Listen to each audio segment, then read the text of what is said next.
여러분들은 살면서 한 번쯤 발바닥 통증을 느껴보신 적 없으신가요? 발바닥 통증은 조금 무리한 운동을 하거나 오랜 시간 걷다 보면 일시적으로 나타나기도 하지만 통증이 지속된다면 족저근막염일 수 있습니다. 나이에 상관없이 누구나 생길 수 있는 질환이죠. 발이 아파 병원에 가도 잘 낫지 않고 스트레칭을 꾸준히 하고 충격파 치료도 열심히 했는데 잠깐 좋아진 듯 하다가 또다시 통증이 찾아와 사람을 힘들게 합니다. 아침에 눈을 뜨고 침대 밑으로 내려오기 직전에는 가슴이 두근두근하기까지 합니다. 너무 괴로운 질환이고 6개월 이상 지속되는 경우가 대부분이라고 하죠. 삶을 아주 피폐하게 만드는 족저근막염. 통증의 정도에 따라 하루하루 그날 기분까지 좌우하게 되는데요. 오늘은 이 족저근막염에 관해 이야기를 해볼까 합니다. 저는 발 통증으로 15년이 넘는 기간을 고생하고 있어서 발 질환에 대해 관심이 많은데요. 발 질환 중 가장 많은 분들이 고통받고 있는 것이 족저근막염이죠. 저에게도 발 통증이 어느 날 갑자기 찾아왔습니다. 왜 그런지 원인도 모르고 병원에 열심히 다녀도 낫지 않아서 많이 알아보게 되었죠. 요즘 같아선 유튜브도 있고 여러 가지 알아볼 경로가 많지만 그때는 병원에서 물리치료하는 게 전부였습니다. 우리가 생각하는 것보다 발에는 많은 질환이 생길 수 있는데요. 이런 건 겪어보지 않으면 모르는 일이죠. 족저근막염에 대한 모든 것, 오늘 영상에서 많이 알아가셔서 족저근막염으로 고생하고 계시는 분들이 있다면 많은 도움이 되었으면 좋겠습니다. 일단 족저근막염, 말은 많이 들어봤는데 과연 족저근막이 무엇일까요? 족저근막은 발 뒤꿈치부터 발바닥 전체로 이어지는 아주 질기고 튼튼한 섬유 조직으로 된 막을 말합니다. 제일 중요한 기능은 발의 아치를 만들어주는 기능입니다. 발은 아치가 있어야 충격 흡수도 되고 걸을 때 에너지를 한 번에 밀어줄 수 있는 추진작용을 합니다. 그리고 발이 체중을 지탱할 수 있도록 도와주는 역할도 하죠. 족저근막염은 이 족저근막의 손상과 염증이 반복적으로 생겨서 통증이 유발되는 질환입니다. 사람이 오래 서 있다든지 아니면 많이 걷는다든지 달리기를 많이 한다든지 하게 되면 그런 충격들이 누적되어 족저근막에 영향을 주기 시작합니다. 족저근막은 고무처럼 탄성이 없는 질긴 막이기 때문에 그 충격을 버티다가 결국에는 미세한 파열들이 조금씩 생기게 됩니다.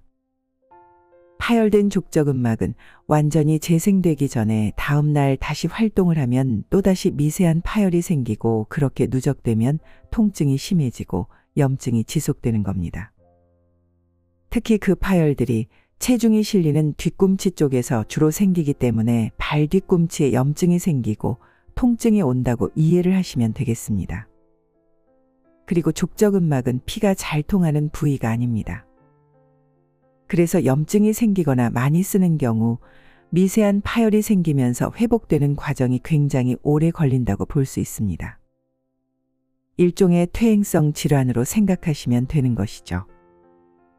족저근막염이 생기게 되면 보통 발 뒤꿈치 안쪽을 눌렀을 때 심한 통증이 느껴집니다. 특히 잠을 잘 때 자연스럽게 누우면 발이 약간 수축된 상태로 수면을 하게 되죠. 그 상태에서 아침에 깨서 첫 발을 디딜 때 갑자기 족저근막이 늘어나면서 미세한 파열이 새로 생기기 때문에 아침에 통증이 많이 유발되는 것입니다. 오랫동안 의자에 앉아 있다가 갑자기 일어나서 걷기 시작할 때도 그런 이유로 인해 발 뒤꿈치가 아픈 겁니다. 대부분 발을 쫙 펴는 동작이나 발 뒤꿈치를 들고 까치발로 섰을 때처럼 족저근막이 갑자기 이완될 때 통증이 더 심하게 발생합니다. 족저근막염의 원인을 살펴보면 주로 발 뒤꿈치 지방층이 점점 위축되고 근육의 유연성이 떨어지는 40대에서 60대 중장년층에서 특히 많이 발생합니다. 원인은 크게 두 가지가 있습니다. 첫째, 족저근막에 무리가 많이 간다입니다. 많이 걷거나 운동을 고강도로 지속했을 때 잘못된 걸음걸이, 과체중, 아치가 낮은 평발, 아치가 높은 요족, 맞지 않는 신발 등 발이 스트레스를 받는 상황에서 많이 발생합니다. 장화, 키 높이 구두, 하이힐, 굽이 낮고 밑창이 없는 얇은 신발 등 충격 완화가 되지 않는 신발 착용 시에도 발생합니다. 딱딱한 신발은 충격을 흡수해주지 못하고 족저근막이 붙어있는 뒤꿈치에 직접적인 충격을 주기 때문에 족저근막염이 더 잘 생길 수 있는 환경이 될 수 있습니다. 두 번째 원인은 바로 스트레칭 부족입니다. 족저근막이 뻣뻣해진 상태에서 많이 걷게 되면 근막을 이루는 섬유가 버티지 못하고 손상되는 거죠. 그런데 우리가 걷지 않을 수 없으니까 걷더라도 족저근막이 손상되지 않도록 하려면 족저근막을 뻣뻣하지 않도록 부드럽고 말랑말랑하게 만들어줘야 하는 겁니다. 스트레칭을 꾸준히 해줘야 하는 거죠. 그런데 살다 보면 바쁘니까 또 귀찮아서 스트레칭을 잘 하지 않게 되는데 그러다 보면 족저근막염이 생기게 됩니다. 여러분, 그런데 사실 의학적으로 족저근막염은 대부분 저절로 낫는 병인 걸 아시나요? 이 병에 대해서 잘 이해하고 관리만 잘해주면 대부분 자연치료가 된다는 것이죠. 하지만 여러 병원에 다녀도 잘 낫지 않고 체외 충격파 치료도 꾸준히 하고 다양한 치료를 받았음에도 잘 낫지 않는 분들이 많습니다. 족저근막염이 잘 치료되지 않고 자주 재발한다고 느끼시는 이유가 있습니다. 첫 번째, 발바닥 근막에 생긴 염증이 회복될 수 있는 시간을 주지 않고 바로 근막에 부담이 되는 일상생활을 계속하기 때문입니다. 족저근막염이 생기면 족저근막이 재생될 수 있도록 휴식이 필요합니다. 하지만 사람이 가만히 앉아 있을 수만은 없죠. 다리를 다치거나 움직일 수 없는 것이 아니므로 일을 하게 되고 일상생활을 유지하기 위해 걸어 다니게 되죠. 그래서 치료를 하거나 관리를 해서 조금 괜찮다 싶어지면 완전히 낫기 전에 또 무리하게 되고 족저근막염이 계속 재발된다고 느끼는 것이죠. 두 번째, 발바닥 근막에 부담되는 근본 원인을 해결하지 않고 염증 치료만 하게 되면 염증이 다시 재발하게 되는 것입니다. 족저근막염 치료에서 제일 중요한 점은 휴식입니다. 반복적인 손상을 받지 않는 것이 족저근막염 치료의 제일 중요한 점이기 때문에 휴식이 제일 좋은데요. 물론 직업적으로 일을 해야 하는 분은 어쩔 수 없죠. 하지만 쉴 수 있으신 분들은 최대한 쉬어주는 것이 좋습니다. 바로 쉬지 못하고 일을 하고 생활해야 하는 분들은 휴식 대신 적절한 치료가 필요한 것이죠. 족저근막염의 근본적 치료를 위해서는 그 원인인 일상생활 개선이 최우선으로 되어야 합니다. 족저근막의 부담을 덜어주기 위해서는 종아리 근육과 족저근막의 굳어지고 단단해진 부분을 마사지를 통해서 풀어주고 스트레칭을 해주는 것이 아주 중요합니다. 족저근막과 같은 섬유 조직은 나이가 들면서 탄성이 떨어지고 뻣뻣해지므로 쉽게 손상되고 잘 찢어집니다. 스트레칭은 이런 뻣뻣한 족저근막을 부드럽게 해줘서 손상을 방지하는 역할을 합니다. 특히 아침에 체중을 딛고 일어서기 전에 양쪽 발바닥을 충분히 스트레칭을 해주고 걷기 시작하면 통증도 많이 줄어들고 꾸준히 관리해준다면 대부분 스트레칭만으로도 족저근막염은 회복될 수 있습니다. 그러면 어떤 스트레칭을 해줘야 할까요? 많은 의사 선생님들이 추천하는 족저근막염에 도움되는 스트레칭 몇 가지를 소개해드립니다. 스트레칭을 하는 것은 준비 운동을 하는 것과 같습니다. 근육과 힘줄을 준비시켜서 체중을 싣고 걸어도 손상되지 않도록 하게 하는 거죠. 스트레칭은 반드시 정확한 방법으로 하셔야 합니다. 한쪽 발을 다른 쪽 발 무릎 위에 올리시고 한 손으로는 발 뒤꿈치를 밀어주시고 다른 한 손으로는 발가락 전체를 말아서 잡아주고 당겨줍니다. 그렇게 되면 종아리가 쫙 늘어나서 당기는 느낌이 들고 발바닥이 늘어나게 되죠. 발가락이 꺾이도록 삼각형 모양으로 밀고 당깁니다. 이렇게 하면 종아리 쪽이 스트레칭이 되고 이 상태에서 손으로 발바닥을 만져보시면 두껍고 빳빳한 조직이 하나 만져지는데요. 이게 바로 족저근막입니다. 이렇게 발가락을 꺾은 상태에서 팽팽해진 족저근막을 엄지손가락을 이용해서 쭉 문질러 줍니다. 이것을 10회 반복합니다. 손가락 전체를 이용해서 해도 되고 주먹을 이용하셔도 좋습니다. 아니면 도구를 이용하셔도 괜찮습니다. 반드시 엄지발가락이 꺾인 상태를 유지하면서 스트레칭을 해주셔야지, 그렇지 않고 그냥 풀린 상태로 하시면 마사지만 되지 스트레칭은 되지 않습니다. 반드시 정확한 방법으로 스트레칭을 하셔야 효과를 볼 수 있습니다. 족저근막은 매우 두껍고 질기므로 한두 번 한다고 스트레칭이 되지 않습니다. 그래서 스트레칭을 많이 해주셔야 합니다. 아침에 첫발 디딜 때 통증이 많이 오기 때문에 침대에서 일어나자마자 하시면 통증을 완화하는 데 많은 도움이 됩니다.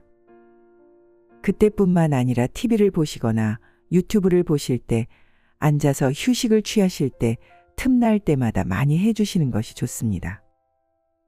이 스트레칭만으로도 다른 치료 없이 많은 분들이 효과를 보신다고 합니다. 그만큼 족저근막염은 개인의 스트레칭이나 자가치료로도 호전될 수 있는 그런 질환이라는 겁니다. 두 번째 스트레칭은 벽을 바라보고 선 뒤에 아픈 발을 뒤로 놓고 종아리를 이완시키는 운동입니다. 이때 발바닥을 바닥에서 떼지 않고 유지하는 것이 중요합니다. 종아리와 아킬레스건의 이완으로 긴장된 근육을 풀어주는 효과가 있습니다. 세 번째는 수건을 이용한 발 스트레칭입니다. 수건으로 발바닥을 잡고 당겨주는 동작입니다. 이 동작 역시 종아리 근육과 아킬레스건의 근육이 이완되고 긴장된 것을 풀어주는 효과가 있죠. 네 번째, 계단이나 약간의 턱에 올라가서 벽을 바라보고 선 뒤에 벽을 짚고 까치발을 들어줍니다. 그 다음 아프지 않은 발을 들어 올리고 족저근막염이 있는 발로 천천히 내려옵니다. 천천히 끝까지 내려주면 됩니다. 이 운동 역시 족저근막염을 빠르게 회복시켜 준다고 하며, 실제로 이 운동을 한 환자들이 다른 스트레칭이나 마사지를 한 사람보다 훨씬 더 빠르게 회복됐고 통증도 크게 완화된 결과를 보였다고 합니다. 마지막으로 많이들 알고 계시는 테니스공이나 골프공을 바닥에 놓고 발바닥으로 문질러주는 방법도 효과가 있습니다. 사무실이라든지 책상 앞에 앉아 있을 때 발에 두고 굴리시면 발도 시원해지고 발 마사지에 도움이 됩니다. 골프공이나 테니스공이 없다면 집에 있는 물병을 굴려주는 것도 방법입니다. 이런 스트레칭과 함께 발바닥 근육 운동도 함께 해주시면 좋습니다. 발바닥에는 족저근막만 있는 것이 아니고 족저근막과 뼈 사이에 여러 층의 근육이 있습니다. 이런 발바닥의 근육층은 족저근막과 함께 발바닥의 아치도 만들고 쿠션 역할도 합니다.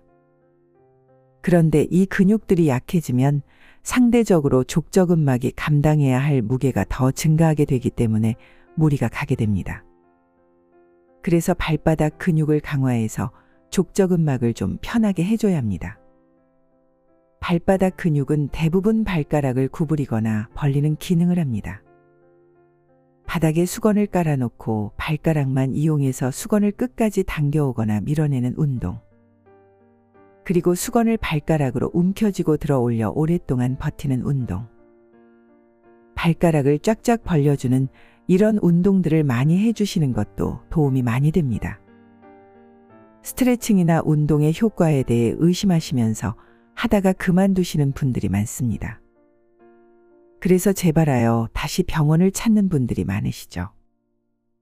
나아지면 또 귀찮아져서 중단하시게 되는 게 일반적입니다. 족저근막염은 알려드린 스트레칭과 운동을 꾸준히 하신다면 대부분 좋아진다고 하니 중단하시지 말고 끈기 있게 해보시기 바랍니다. 증상이 없어졌다고 스트레칭을 그만두면 안 됩니다. 통증과 상관없이 스트레칭을 생활화해보세요. 다시 생기지 않도록 예방이 중요하기 때문에 꾸준한 스트레칭과 운동으로 관리가 필요합니다.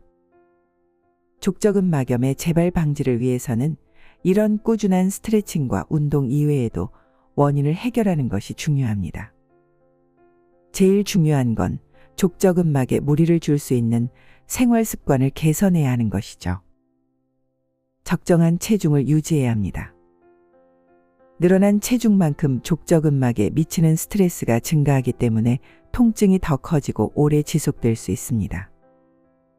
그리고 과격하고 무리한 운동을 피하고 운동 후에는 휴식 시간을 갖는 것도 중요합니다.